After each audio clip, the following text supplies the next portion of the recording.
Não crie conflitos em si mesmo. Isso aqui é apenas uma passagem. Tudo sobre o milagre do deputado. Mas seu tumor não está mais aí.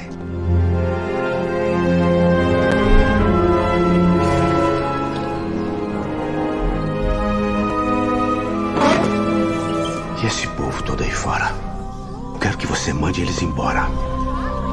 Eu sei que tem muita gente aqui precisando de ajuda. Todo mundo falando disso, a cidade não fala de outra coisa. Por que o senhor curou minha irmã e não me cura? Não sou eu que curo, filho. É o careca. Pede pra ele me curar, pai. O senhor já sente a presença do Dr. Fritz? José, você não pode dar ouvido a essas vozes, só vai piorar. Não quero deixar a Lete e os meninos. Por que a gente não pode ter uma vida normal? Zezé é um homem bom. O coração dele é bom. Eu já disse, eu não sou médico, não. O médico é o Dr. Fritz. Longe de mim querer ganhar dinheiro em cima de quem tá doente. Nem lembro a última vez que eu vi televisão assim com o senhor. Não vi meus filhos crescerem porque eu tava trabalhando pra você. Aceita. Essa é sua missão. Foi você. Mas não parecia você, entende? Eu não aceitei missão nenhuma! Você tem que confiar em Deus. Você casou com um homem e acabou com o outro. Mais da metade do tempo não sou eu que tô aqui, é o careca.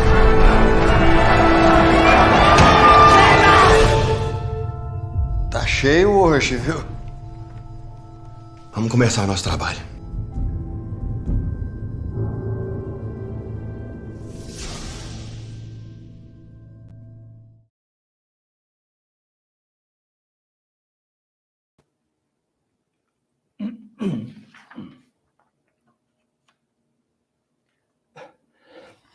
Hello, good morning, everyone.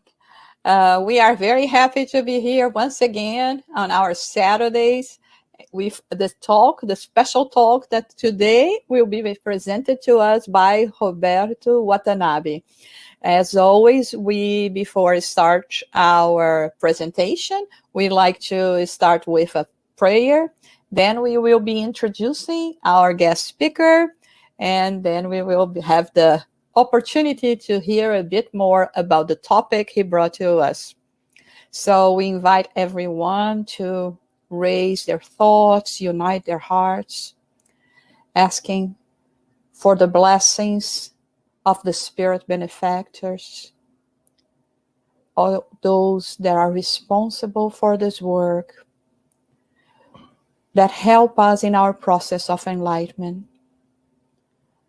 Thanking our brother Jesus and our Heavenly Creator for all the blessings we have been receiving in our day-to-day lives.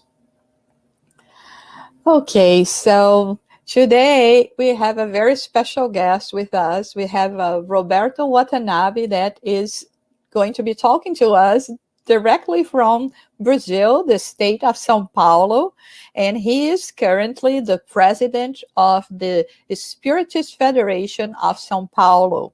He directs courses on continuing Spiritism education, and also on courses of the Spiritist philosophy. And he has a bachelor's degree in philosophy and business and MBA from University PUC of São Paulo, Brazil. Hello, Roberto. Welcome, and thank you so much for having accepted our invitation to talk to us today. Hello, Gisara. Hello, everybody. I'm glad to be here with you and to talk about Spiritism. So now it's with you. Thank you, everyone that has joined us today, and also for everyone that is accompanying through our social media, Facebook, YouTube channel, and also for TVC that is airing this presentation as well. It's Roberto. Okay, I'm going to share the presentation. Well, is it there? Yes. Mm-hmm. Okay. So today we're going to talk about a book from Denis. Denis, this great spiritist. This year we are commemorating the 175 years of his birth in 1846. And then we are going to talk today about this book, After Death, where Denis meditates, made some deep reflections about life and death, and what happens after we die. So this is he started by thinking about this. So that's what we are going to see today. So in the beginning of the book, Denis, he says, I have seen health buried in their winding sheets of sand and stone, the famous city of a bygone day.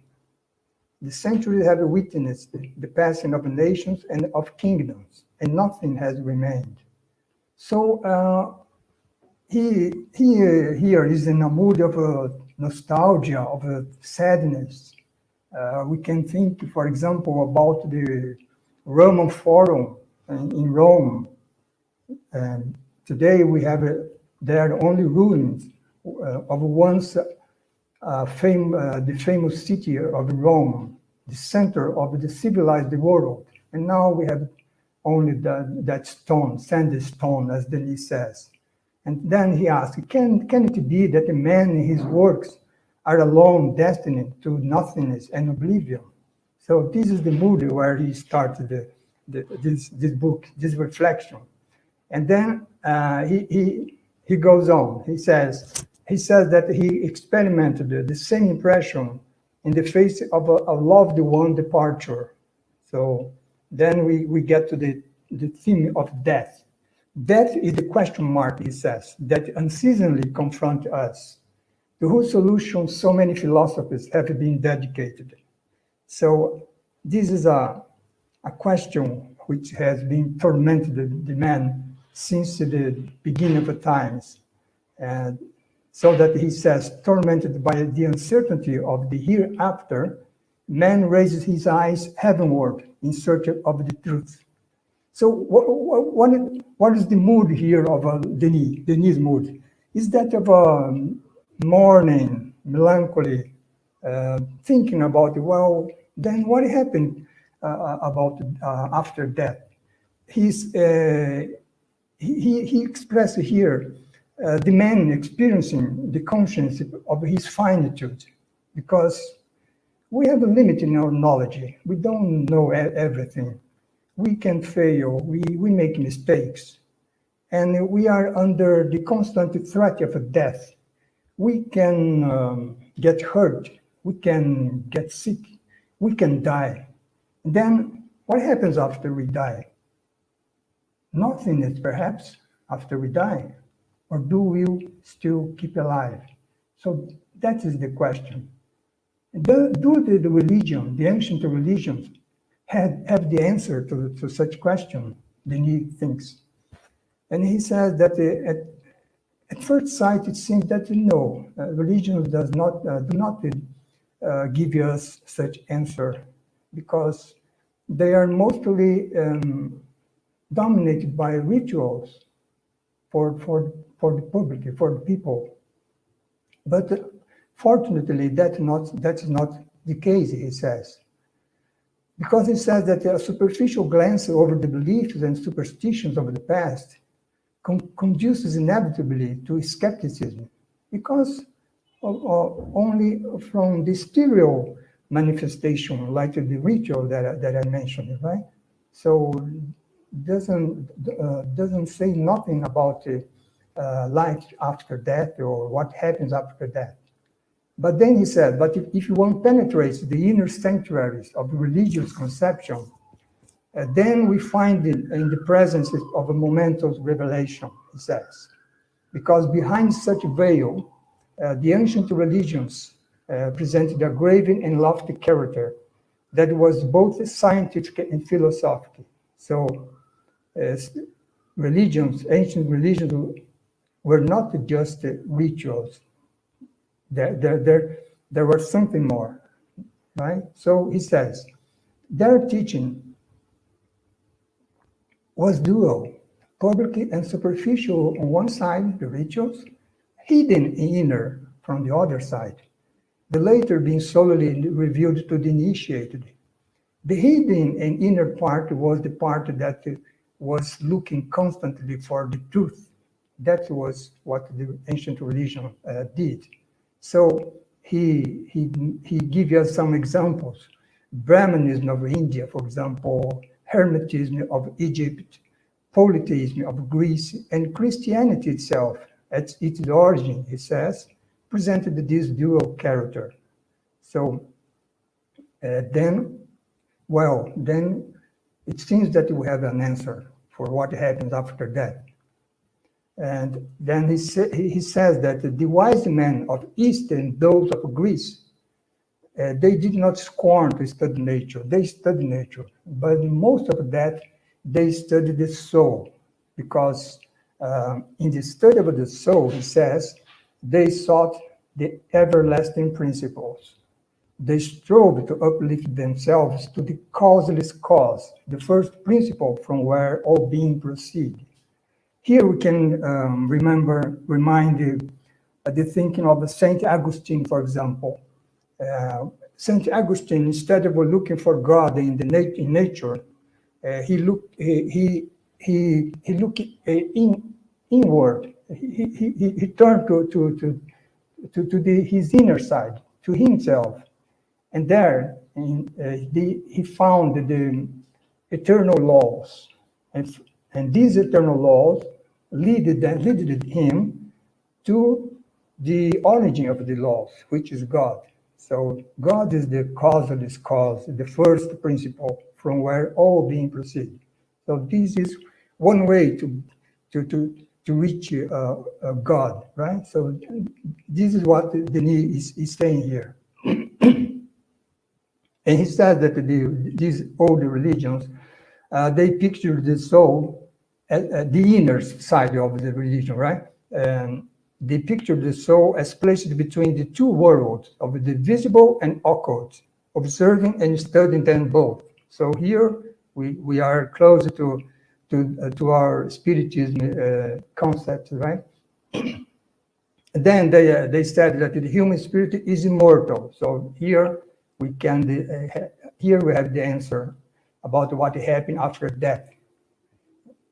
It doesn't happen nothing, right? Because we are immortal. We keep alive on the other dimension, of course, but we will still be alive. And this immortal spirit, through many existences, alternating terrestrial and spiritual. Terrestrial and spiritual, we progress toward our Creator, to God. So then the conclusion is that life is not more than the evolution of the soul through time and space. Time and space is where we are, right? And of which matter, which means our body, is the inferior expression. So what is really essential in us is our soul, not our body, because our body is something that is temporary, right? So this is the older religion already knew that, right? And then he says that the teaching of the sanctuaries formed the man truly remarkable for the greatness of their achievements. And then he mentioned the men like Krishna from India, for example, Zoroaster from Persia, Hermes from Egypt, Moses and Jesus from Palestine, now Israel, and Pythagoras and Plato from Greece. So those men have great achievements. All that we have just seen now, about immortality, reincarnation. So those men already knew about that. But the disciple have not always been able, Denis said, to preserve their master heritage because they built dogmas, which turned those religions' creed stifled by the earthly ligaments. Where he's trying to say here that religion is something that talking about the transcendence, but then we forget about that, and we still we attach it to our earthly life. So then we create dogmas. So then Denis said there is a need for a new doctrine to arise. Such a doctrine should be idealistic in tendency, positive and experimental in method, and based on incontrovertible facts. So this is the scientific side, right? So he's talking here about the spiritism, of course, right? Which showed up in the middle of the 19th century. And then he says that this new doctrine will be a resurrection of the same secret doctrine from the past, from India, from Egypt, right? From Persia, from Greece. But with this difference, at that time, this truth was revealed only to the initiated person. Now it will be within the reach of all. So that's the difference in spiritism, right? It's open to everybody, not from some small circle of disciples. And then what we are going to see now, and Denis show us, is we will follow now the basic principles of Spiritism. So we will follow five basic principles, right? First, God. Second, immortality of the soul. Third, the communication between the spiritual and, let's say, the physical material world. Fourth, reincarnation. And five, evolution of or law of progress. So these five basic principles. We are not going to mention today a sixth principle, which is the plurality of inhabited worlds. That we are not going to talk here today, right? So beginning by the first principle, God. So what Denis said is that the existence of God cannot be demonstrated by direct and tangible proofs, because God is not material, right? We cannot see God. We cannot experiment God in a sensible way with our senses. But he says, but the soul of a man has experienced the necessity of looking beyond those perishable things, the material things, our material world, that make up the material life. So, the soul of a man looks to that which is alone, is permanent and immutable, perfect and absolute. Here we would like to remind of the Pascal, a French philosopher of the 17th century. Pascal says in one of his books that man is a thinking cane. Cane here, I mean that the plant, that is slender plant, which grows in water, very flexible. It moves from one side to the other according to the wind, right? So it's very, Pascal is saying here, that this cane is like our body. We are very fragile. We cannot even know whether we are going to be alive tomorrow, right? So our body is so fragile. Now with this pandemic, we don't know whether we will be alive or not in the next days, in the next month, or the next weeks. But then he said, but we are a thinking cane. We can think. And that's the great difference. Because by thinking, we can think about what is permanent and what Denis is saying here.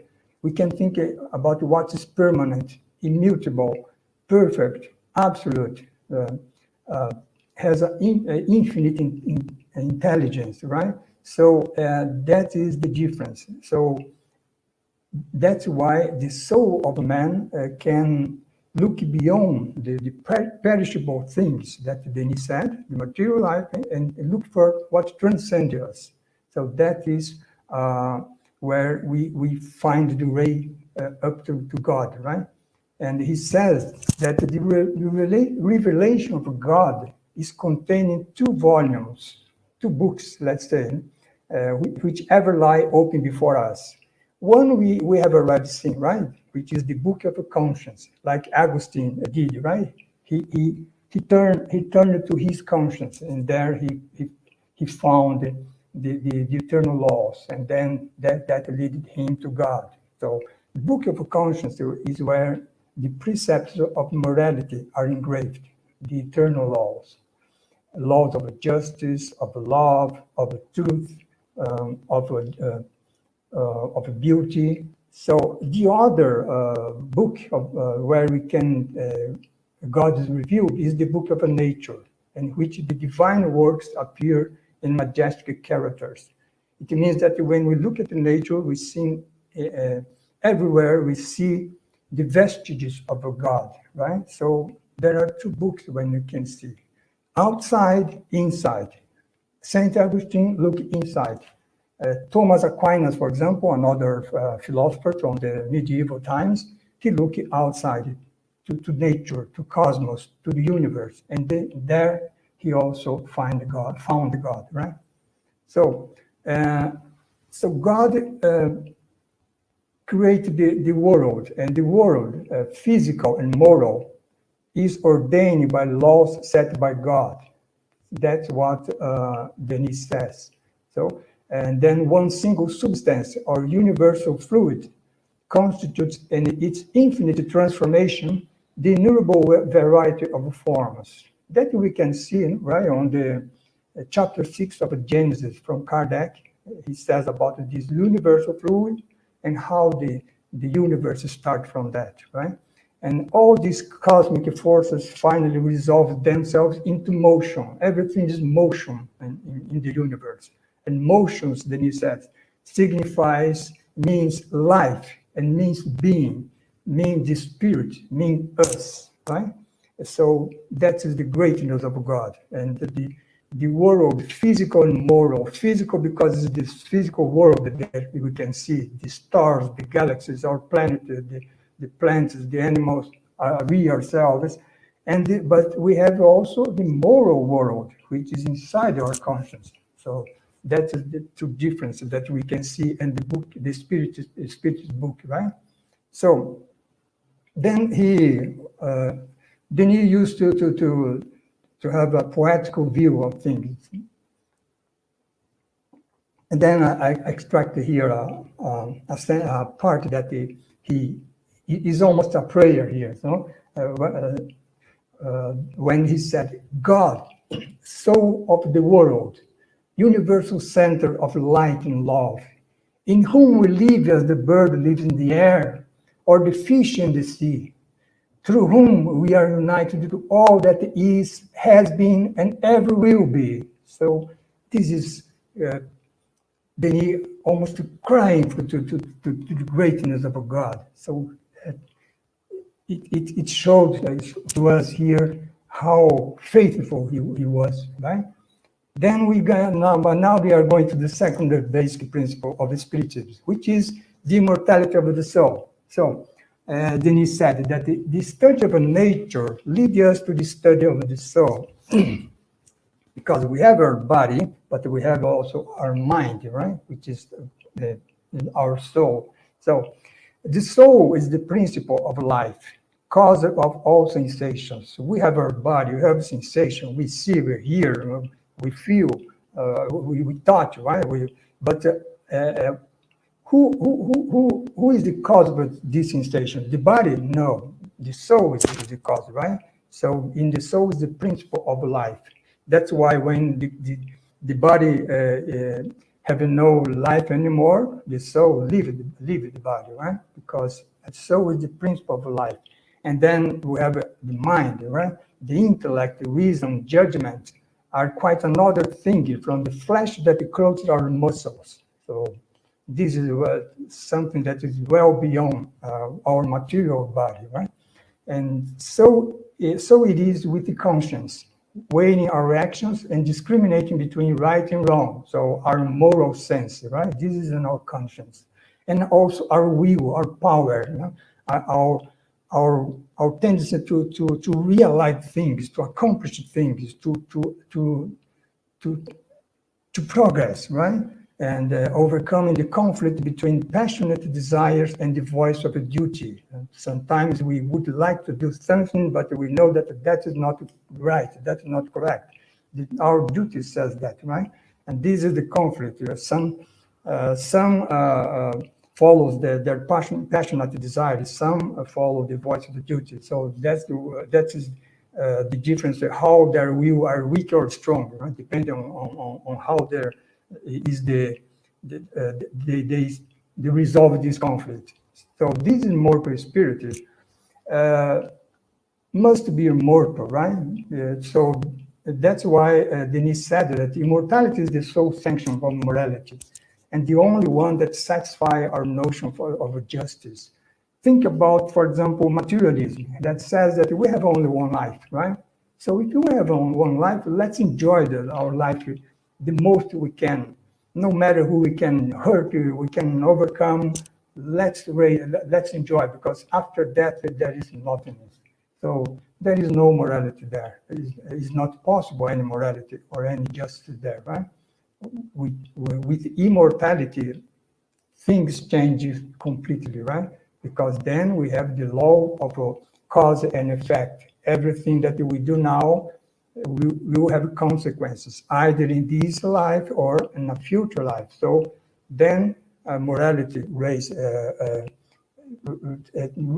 comes when we have this immortality of the soul. So, but this is not only something that but just thinking in a logical way, because Denis said that the facts also prove that the soul survives beyond the grave. So that's what Kardec did, and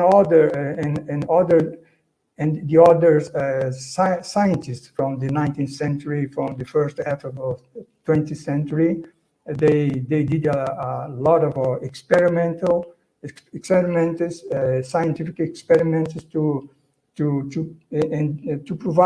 prove that the soul survived to death, right? So this is the second basic principle, the immortality of the soul.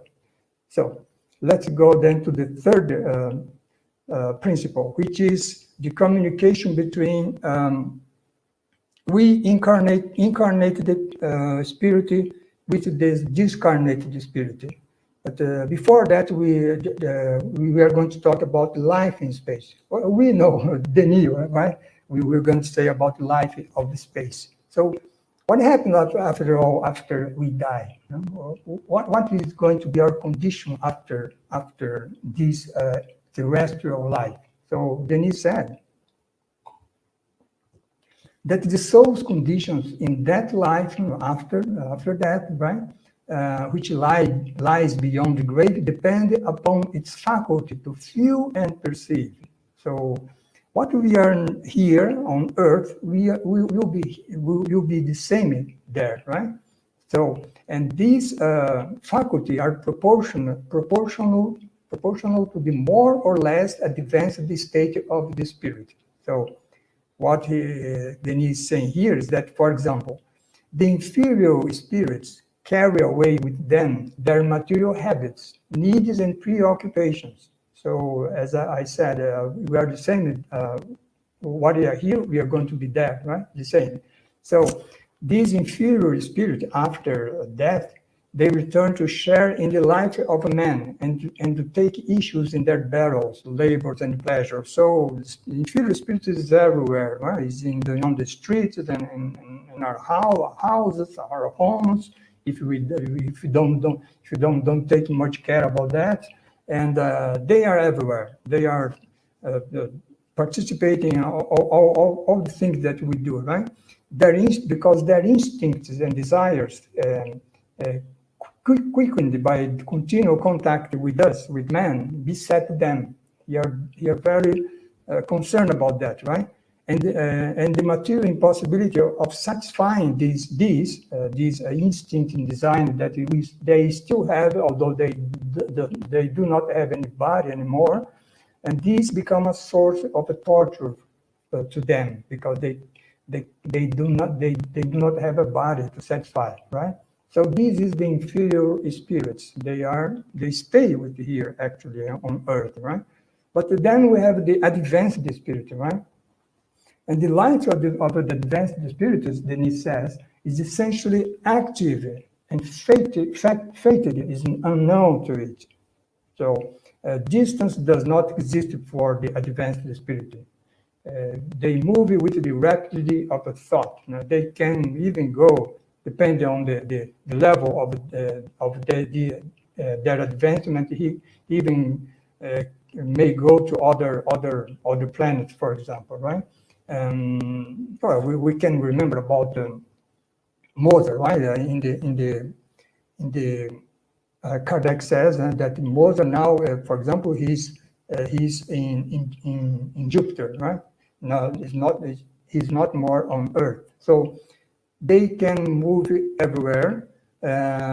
They can move through the radiant heavenly spaces, visiting the world and staying there at its will. They go and then they come back, and it sees, hears, feels, and perceives through every portion of its being. It means that the spirit, especially the advanced spirit, but also the inferior spirit in some way, they don't see with their eyes and they don't hear with their ears, but they see and they feel with all their body, the spiritual body, which we call in Spiritism perispirit, right? Which is the link between the soul and the body, the physical body. So that's the situation of the advanced spirit. And between the inferior and the advanced, there are many degrees. So that is what Denis explains next, right? He said that between the two extremes, there are many intermediate degrees in which similar spirits come together, forming veritable societies. If you have an advanced spirit, they form society there. Inferior spirits stay here with us, right? And there is another level, intermediate level, and those who are similar, they form society in these different levels, right? That's what Denis is saying here. And when we are in the life of space, that means the life on the spiritual world, food and sleep are no longer necessary. We do not require speech in order to make themselves understood, because we communicate with other spirit by thought, right? Not by saying. And they pass through the density bodies and kingdoms inaccessible to man, are as an open book to them. So it means that with this perispiritual or spiritual body, a wall, for example, is no barrier to the spirit, right? It goes through this wall. So, and there are worlds or dimensions that are open to them, which are not open to us. Here is a picture of our home, right? It's from a book of Andrea Luiz, which is in the spiritual dimension. Then let's go. Let's now explain the third basic principle, right? The communication between incarnate and discarnate. So we are going to do that through an example. Here we have a situation. This man here on the left is Andrea Luiz with the mustache and using a tie, wearing a tie. He's the spirit Andrea Luiz, who is narrating this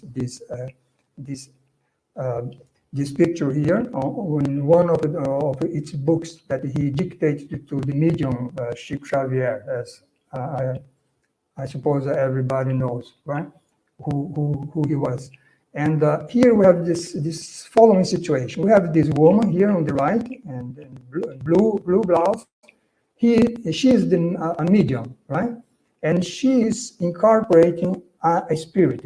In this case, an inferior spirit. You say this man here in gray color, he's very angry, right? And the face of the medium express this anger that is inside this spirit, right? This inferior spirit.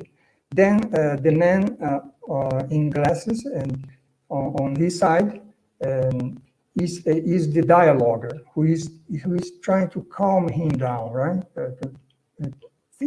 Maybe taught him words of patience, of calm, of trying to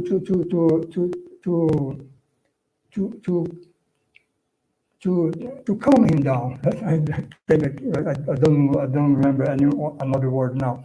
Then this man, the dialoguer, who is incarnate, right? The medium, the woman medium, and the man who is dialoguing is incarnated. The inferior spirit, gray color, is spirit, is discarnated, right? But the dialoguer is being assisted by an advanced spirit, as you can see here. No? This man with the white hair and white beard. So this is an advanced spirit who is assisting him to calm down this angry spirit. And the other colleagues of the woman, they are all incarnate also, and they are giving support to her. Right. So this is what normally happens in a work that we do in a spiritist center, right? Which is to dialogue with this inferior spirit and try to lead them to the way of love, fraternity, and to help them in some way. So that is the third basic principle: communication between the spiritual and the material world. So let's go to the fourth, because we are there in the life of a space, right? The spiritual world. And then what happens next? We reincarnate, right? That is the fourth basic principle. So reincarnation means that all souls that have not emancipated from terrestrial influence must be born again into this world, this material world, to work out their improvement. We have our improvement there on the material and the spiritual world, right? But we have much more here in this material world. So that's why we need to reincarnate. And this is the case with the immense majority, Denis says, right? And the incarnation means the sacrifice of the free life, the transition from open space to dark to confinement. What Denis means from here, what he wanted to show us here, it means that our life on the spiritual dimension is we have much more freedom there, because we are not attached to a material body which can get sick, that can get hurt, that need food, that need air, that need lots of things, right? That are constrained in their senses. So reincarnation is much more a difficult thing than be incarnated here. Right? Live there is much better than here. That's why Emmanuel, right? I think everybody knows who is Emmanuel, as an advanced spirit. He said that our real life is there on the spiritual dimension, not here on the material world, right? So reincarnating, then he said, is an hour of anguish, more terrible than that of death. So it means that we, for example, that are here, we are almost every one of us are afraid of death, right? But from that point of view, reincarnate is much more terrible than to die, right? So that's what Denis is saying here.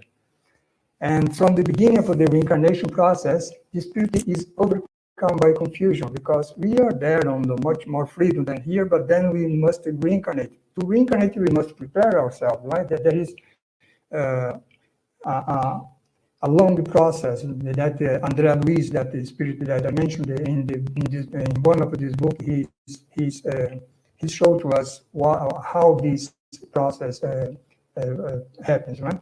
So the faculties of the spirit, when he is going to reincarnate, are clouded. The memory fails, the consciousness slumbers, because we are going to attach it to the cell, that first cell, which we are going to develop into our body today. So once launched in its body, Denis says, the task of the soul will be to prepare this new organism to its necessary functions. In 9 months of pregnancy, the baby is developing this body, and then he's born, and then he has his infancy, childhood, and then he goes through all through his life and his development process, right? So this is the fourth principle of basic principle of spirit, the reincarnation. And what will be the situation of us here after we reincarnate? Well, Denis said the resultant effect of its past determine the condition of the spiritual reincarnation. So the law of cause effect, right? So everything that we did in the past will reflect now in the present. So, and everything that we do now in the present, or think or say or do in our present, will have a reflection on our future. So that is why he said that everything must be accounted for, and everything likewise may be redeemed. The wrongs that we did in the past must be redeemed. And all our existence are linked together, right? So our present life is linked to our past life, also is linked to the moment that we were in this present life, in the past life, which is the life in the spiritual dimension, and so on from the past, right? So good and evil are reiterated through all time, through all time, he says, right? Because everything is linked here. We bring from our past our tendencies, whether good or bad, right? And that is in some way influencing us today.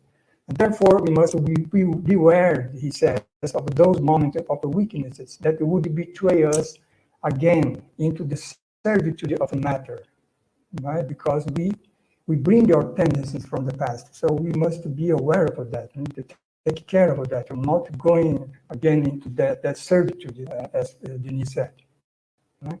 So that's the reincarnation. Then now we're going to the last basic principle that we are going to talk today, which is well, why we reincarnate, right?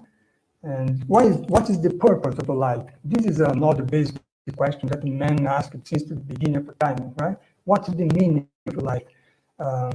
What we are doing here after all, right? So, and then we have the law of progress, of evolution, right? We are here, not only here, but there on the spiritual dimension. We live, we were born by God to achieve perfection. Of course, relative perfection, because absolute perfection, only God, right?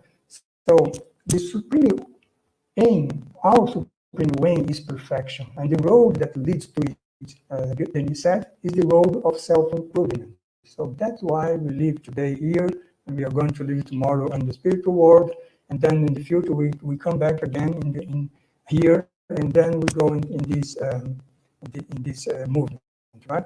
So our destinies are identical. There are no privileged or no cursed beings. So every one of us have the same destiny to reach perfection, the relative perfection, right? But what about that guy that do lots of evil? He also is going to achieve perfection. He just is on a certain degree that he still does not have the necessary understanding to perceive what is his supreme aim, as Denis says here, right? So we are free, but we are free to accelerate or to delay our progress. So we can say, well, I don't want to progress. I will stay. I will stop here, and it's fine to me, right? But what Denis said, and Kardec also said in the Spirit book, is that sooner or later we shall find ourselves obliged to take up our burdens and move on. So because that is the law of progress, which is the kindness of infinite mercy of God gave it to us, right? To progress and to perfection. And so between one soul and another, there is only a difference of a degree. So we are heterogeneous people, right? One understands more, other understand less, but it's just a difference of a degree, a difference that in the future we'll find opportunity to erase, because every one of us are in some degree, but we are those who are behind us will reach us in sometime in the future, and those who are beyond us, we will reach them also in the future. So as this difference, as Denis said, the future will find opportunity to raise. That's what he means for that, right? Because since all of us, he says, children of the same Father, God, must gather close to him, to God, in the succession of our lives. So that is our main goal, right? To reach God, to get close to our Father, and finally resolve ourselves into one family, the great family of the Spiritists, with which the whole universe is people. So this one family, when we have this situation, just one family, the great family of the Spirit, there will be no war anymore. There will be no conflict. There will be no polarization like we have today, right? So this is where we are all going to, because this is the law of progress, right? Set by God. And the soul is not bound forever to this lowly planet. So probably most of us will still need to reincarnate many times still in this planet. But when we reach the most progress that we can reach here, then we can go to more advanced world, right? So that's what Denis is saying here. Like the case of Mozart that I mentioned, right? The Kardec says that he now is in Jupiter, not more on Earth. So when this soul has acquired the necessary qualities, the soul departs for more enlightened world. So that's what we just said. And still progress in this new environment, it will add to its store of moral wealth and knowledge. So we are always progressing, whether in this world and more advanced world and so on, to the infinite, right? Because our progress is infinite. And finally, delivered from reincarnation, it will enjoy the heavenly life, where it will share in the direction of beings and worlds. So being delivered from reincarnation is basically reaching the level of the pure spirit, right? Which we can see in the spirit book, right? The book of the spirits, where Jesus, for example, is an example of a pure spirit, and he's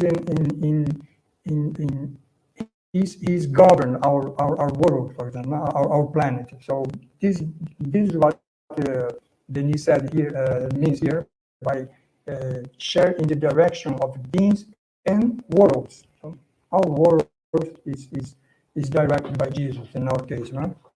So that is, then here we have the 5 basic principles of Spiritism, and we see that from that start of melancholy, sadness, nostalgia, mourning from Denis, now the picture is totally different, right?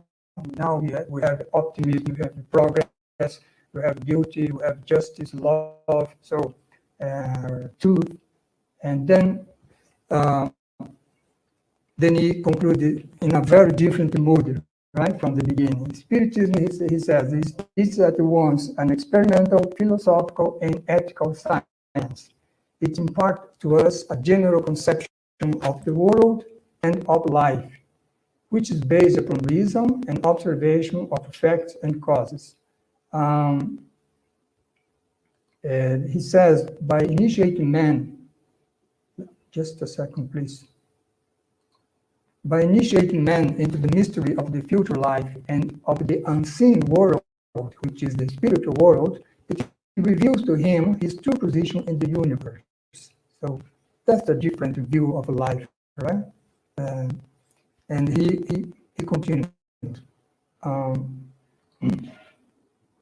Nothing dies. There is no death, right? Life simply alternates in forms. The grave, death, returns us to the cradle, birth, but both proclaim immortality, because from grave we are going to spiritual dimension. From birth we come from the spiritual dimension to the material dimension, but there is no death there, right? So just the body which disappears, but the soul is still alive in everybody, everywhere, and always, right? So he says, perpetuity of existence, eternal brotherhood of the generations, equality, universal progression, such as the tenets of the new faith from the Spiritism. And you see, all these is important to mention. Kardec said that all these is not the Spiritism who raised that, right? All these concepts were already there when we saw in the beginning, right? In the ancient religions, on the hidden inner side of those religions. So that's why Spiritism it actually don't bring any news, right? Everything that what he does and that we saw is to open this knowledge to everybody, right? So these tenets, that he said, are grounded upon the rock of experimental philosophy. Because what is experimental philosophy? Because Kardec did experience it, right? Where he realized the existence of the spirit. And from those experiments, he derived a whole philosophy, right? And from that philosophy, he deducted the moral consequences. So that's why Spiritism we say, or Emmanuel says, it is a science, philosophy, and religion, right? On the moral side. And then Denis says that life is fleeting, so we must endeavor to acquire what we came to seek in this world, which is true improvement. That must be our main goal, right? True improvement. So he says, strive against your base desire. Strive with the heart and will to correct your failings. Be meek and yet fortify your volition.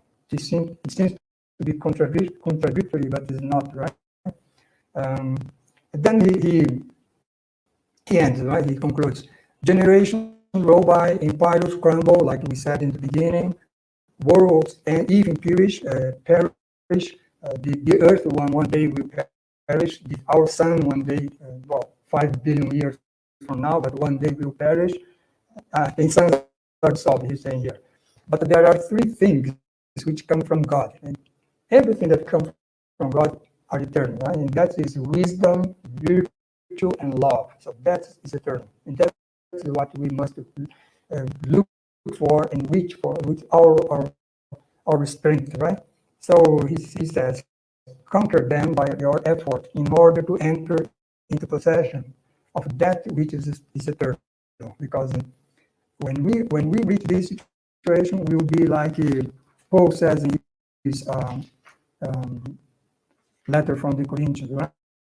We will see God face by face, right? And not through a mirror like we see today. And that is our main purpose. So with this, we end here our presentation, and I'm open here to any question our colleagues may have. Oops, let me put a slide on. Oh, Roberto, that was absolutely fantastic. Thank you so much. I think in a way you managed to do almost impossible, which is to cover so much of this precious book that is After Death. Yeah. Leon Denis, I think this is a masterpiece from Leon Denis.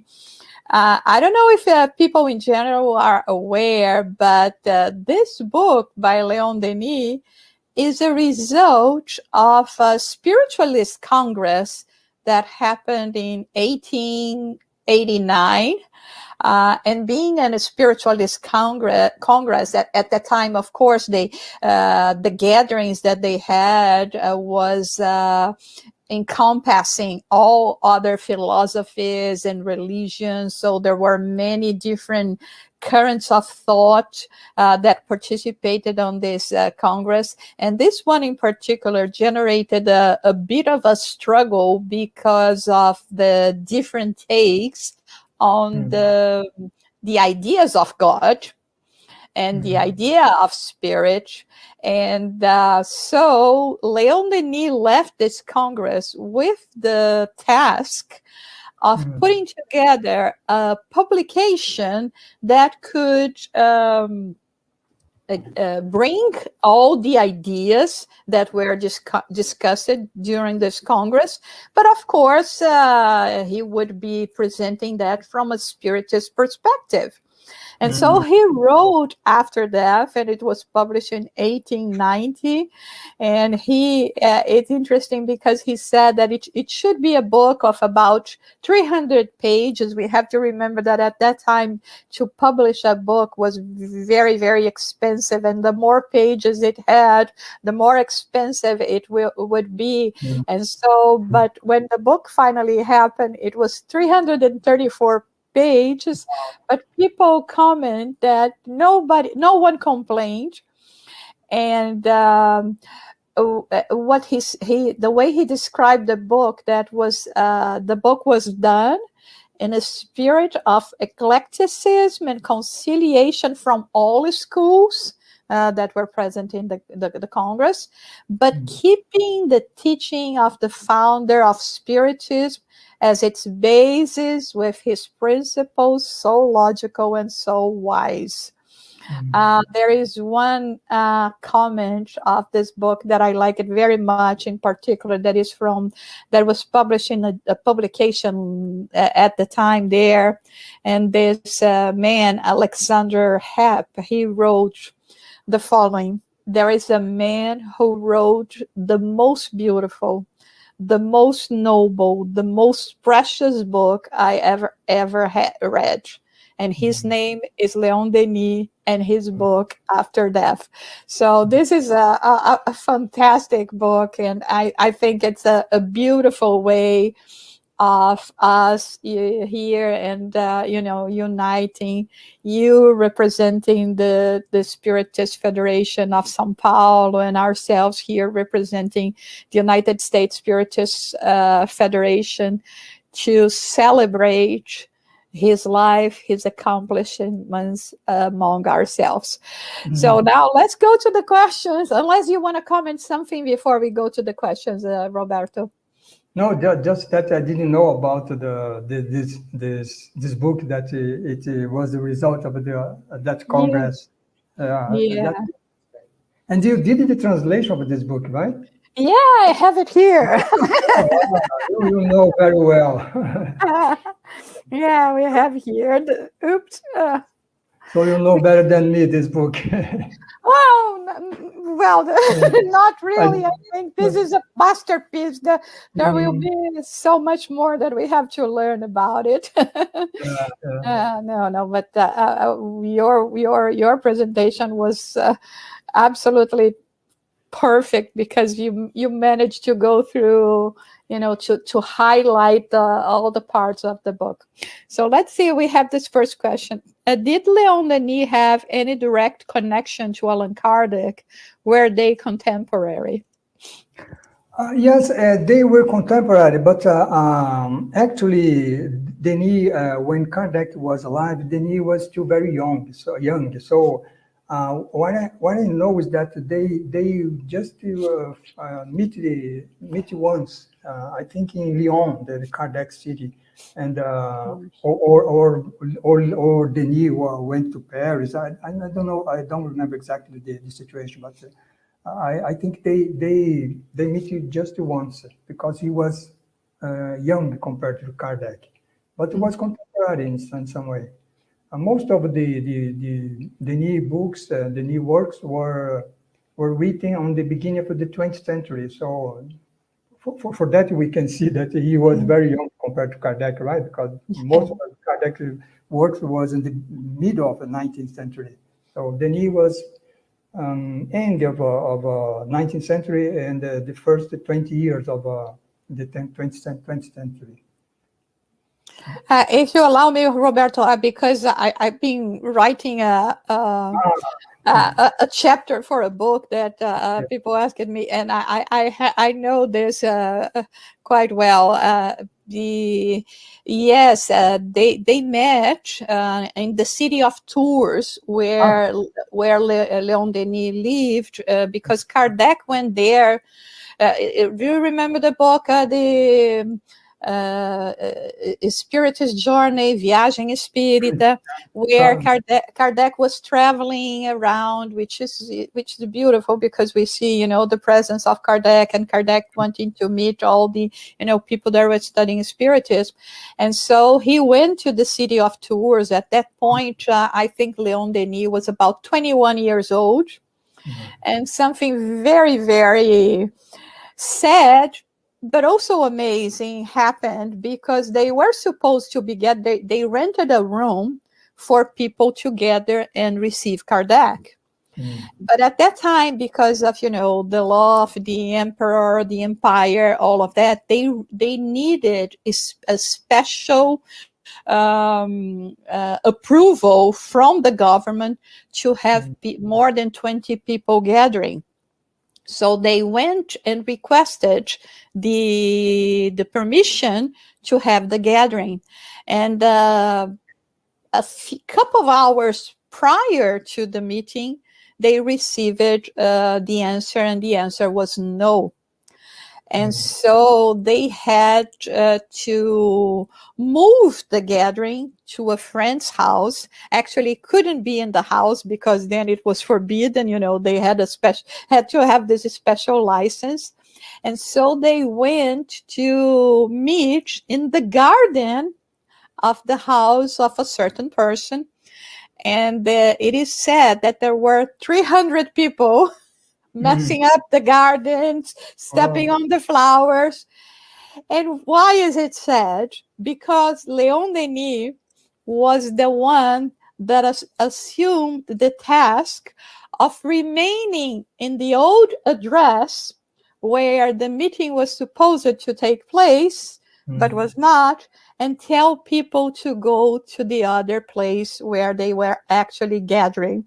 So Denis messaged Kardec speaking for the general good, to be there, be that noble soul, the charitable soul that would be telling everyone, go to this other address because he's there.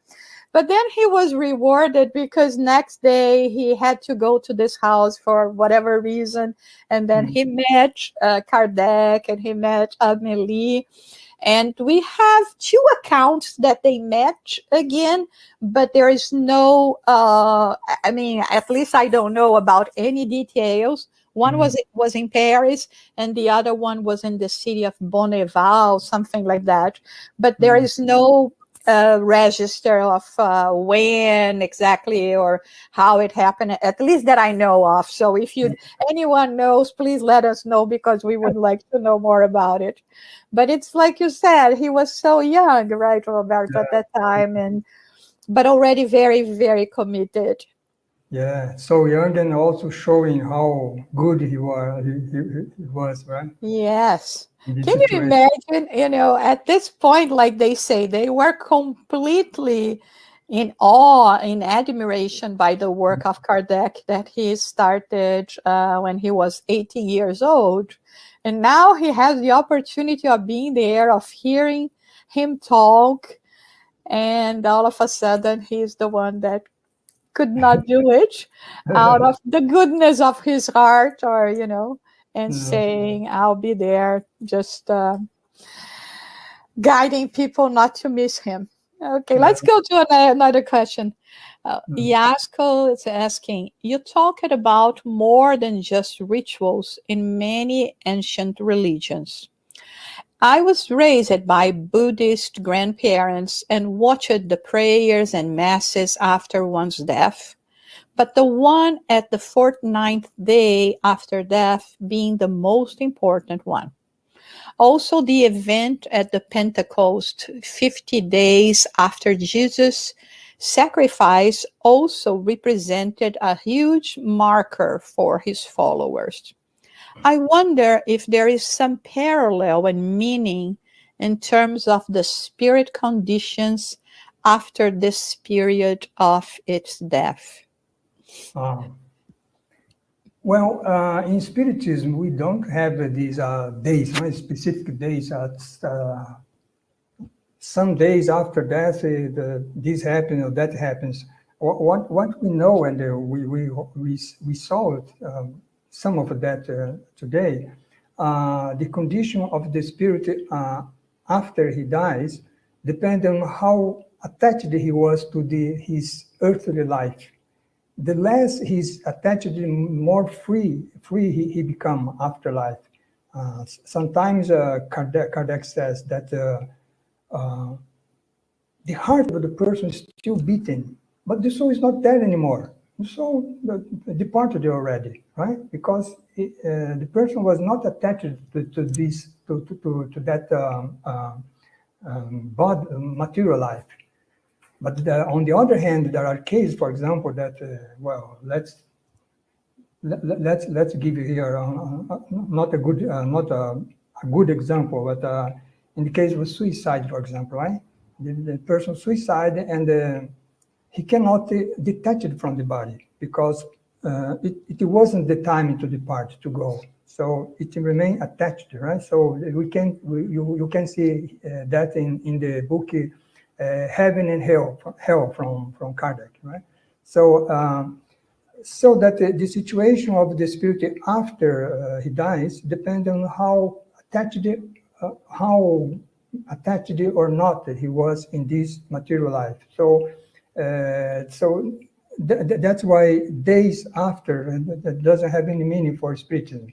What Spiritism says, and that we can see in this book of the Spirits, is that in this passing through this life to the life on the spiritual dimension, the spirit goes through a disturbance period, right? So this disturbance period can be short or long, depending, again, how attached the spirit is to this material world.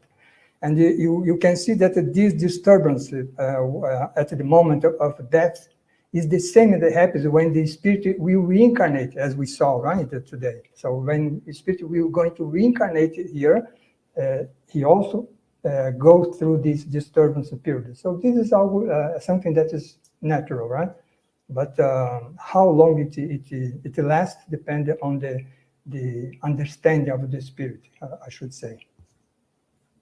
I don't know if I Yeah. That's good. Yasko, if you have any more question, please send it to us, okay? Let's go to the next one, Roberto. How to best promote the works of Leon Denis in our spiritist centers? Well, it is interesting because we have many books on the Spiritism, the books of Kardec. We have also the books of André Luiz that I mentioned, Emmanuel. But we have also what we call the classicals, which is Leon Denis, Gabriel Delane, Camille Flammarion. They were all kind of contemporary to Kardec, but they were all younger than Kardec, right? So these books, the works of these spiritists also are very important to us. So the way we can promote the works is when we are going to talk about perispirit or reincarnation or law of progress, what we recommend, and we do that here in the São Paulo State Spiritist Federation, we are going to have a class of reincarnation, for example. We based on the spirit, on the works of Kardec, on Leon Denis, on Emmanuel, on André Luiz, even Joana de Angelis, so that we have a broad view, right, of that issue that we are going to present. So the way should be, this would be one way, right, to utilize his works to promote Spiritism, to talk about Spiritism. Yeah, absolutely. There is no other way, right? We have to bring it more. And I mean, there's so much in the books and publications that he had. Even if we consider the main ones that are the most, the ones that people know more about it, it's a lot of things that we can gather from them. I mean, only this book, the 5 parts of it, it could be 1-year course, right, to study for each one of them. So let's see the other question. Denis starts this book talking about the early times beliefs. Do you believe he did that in order to honor them? Okay. Let me just complement the former question. Okay. Actually here in the FESP, we say FESP is the São Paulo State Spiritist Federation. We have courses on Leon Denis. So we studied after that we studied, for example, the life in destiny, and we study one of this book during 1 year, like you said, Sarah. That's why I remind, right? Yeah. We do that here. Well, then, going this question now. Yes, I think Denis wanted to honor these early beliefs because, as he said, and as Kardec also said, right, in the Spiritist book, he said that, well, the old religion, the old principles, you can have some misunderstanding there because of the time, right? It's in the beginning of understanding. But there is great principles there. So that's what Denis show here, right? So our colleague here talked about the Buddhism. For example, Buddhism had already, you know, the notion for reincarnation, used to mention the life will, roda da vida, we say in Portuguese. Life. What is life will? Is this coming? Living in returning, right? It's a reincarnation. So what the Buddhist teaching said is that we must free ourselves from this life wheel. How can we do that? We can progress, right? We must evolve. And then we have all these four truths of the Buddhism, right? The first truth that everything is suffering in this world. The second is we must realize that, and third is that third truth is that we must free from this suffering, from this sorrow in this world. And for the fourth truth is how to do that. And then you have the octuple ways. There are 8 ways to think correctly, to do things correctly, to talk correctly, to meditate correctly. All this. So you're doing that, you get free from the life wheel, and then you reach nirvana. Nirvana to Buddhist is that level what we in Spiritism says is the level of the advanced spirit, right? So basically the same in another words, right? So that's why we must of course honor all these ancient religions, right? The same happened with India. I could mention here Krishna, but I think we don't have time. So we must honor this old religion, because the great principles were already there. God does not give truth only to Western people or Eastern people or to Earth people. God spreads His truth through all over the universe, right? So, and through all times. So that's what why we must honor this wisdom from the past. Okay, thank you. I think we have more questions. Can we say that a spirit is pure conscience? If yes, is that so only for pure superior ones or for everyone? Well, with spirit, which says, that is an interesting question, because with the Spirit book, or the book of the Spirit, says that what is the Spirit? The Spirit is the individualization of the intelligence principle. And so that is a kind of a pure conscience, yes, because there is nothing material in that, right? But well,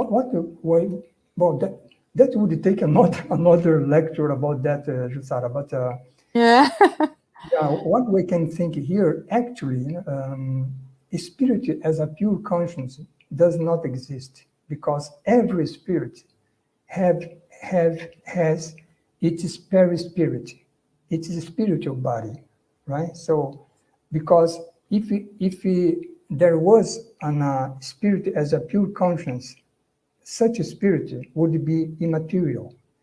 Immaterial only God is, right? Because that's one thing that you must, when we meditate about the book, the Spirit book, when Kardec talks about God, and there he said, right, God is material.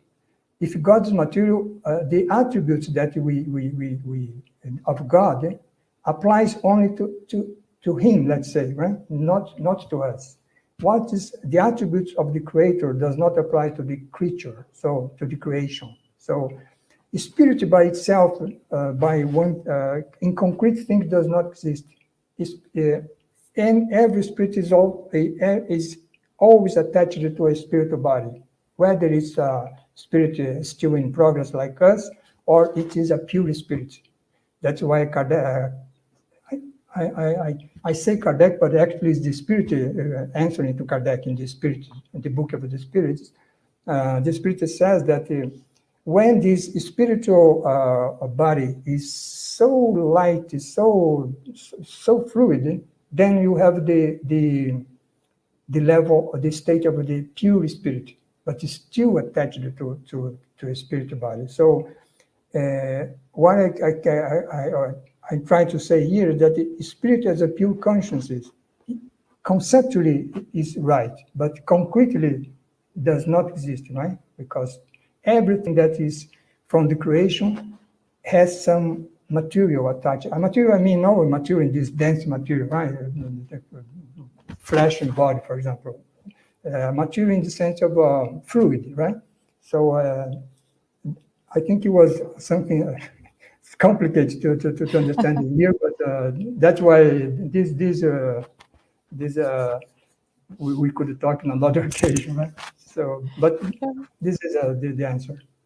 But that is so wonderful, Robert, because we would like to have you on another occasion as well. So maybe we can go further than that to talk about, the spirit is always so deep, so profound. There's so much for us to explain. Like you said, it's basically impossible just to give a quick answer about it. Well, we had so many people following us today, so many of your friends from FESP as well. Oh. And they all send their regards, and they are very happy also to see that you're helping spreading spiritism in the United States. And I really hope that we will have many other opportunities to receive you with your time and allow you to be with us as well it has been a great experience to have you here. I'm happy that I will be with you from next week at FESP and Sunday. Vera Milano has invited me to give a talk as well. Well, that talk will be in Portuguese for those who will be following us. And now it's the time that we are going to be going to the end of this presentation. But before that, I would like to know if you have any final considerations that you would like to give to us at this moment. Yeah, I just would like to thank you for the invitation, this opportunity to talk about the Spiritism. That is something that changed completely our life and give us all the clarifications about life. And then we wait you on next Saturday, next Sunday, right? Sunday, yeah. The 14th. No, tomorrow, the 14th. Yes, yeah. The 14th, yeah. For your presentation, we will be glad to have you with us here at FESP. Okay. Thank you, Roberto. It will be wonderful.